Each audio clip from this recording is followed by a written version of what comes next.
them. This perfectly fits with the biblical narrative. Noah lands somewhere in the Middle East, and gradually his descendants spread out, some reaching into Europe, such as the Thracians and Ionian Greeks from Javan. Additionally, the descendants of Noah begin to gradually encounter the remnants of the Nephilim who survived the flood. As the flood was local, sadly over time they begin to intermix. Therefore Yahweh creates the Israelites who spread out into Europe, becoming the Europeans, whilst the rest of the Adamic race mixes itself out of existence. So you end up with the Europeans looking like Europeans, and everywhere else not so much.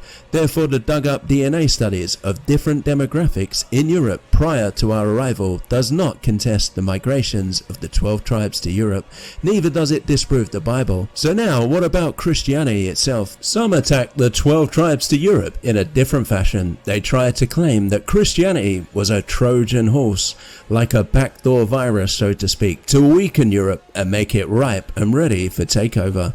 For this they even have an ace up their sleeve, as they will claim that Christianity brought down the Roman Empire. Without a knowledge of history, you can see how people can fall for it. They will simply state that Rome was strong and invincible up until about say 300 AD, and then it went Christian and collapsed only 150 years later. Therefore Christianity is what destroyed the Roman Empire.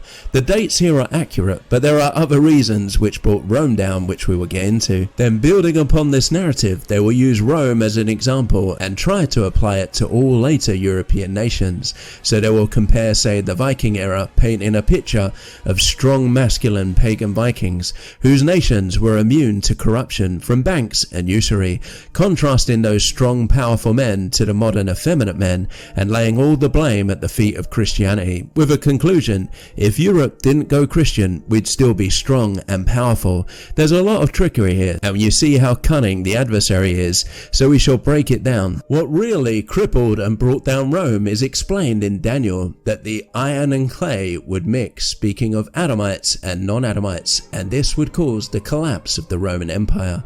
All empires, every one, end up becoming multicultural and bringing people from everywhere.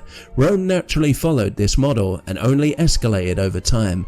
By the year 212 AD, for the first time ever, the Roman Emperor Caracalla made an edict where all free men across the Roman Empire became full citizens.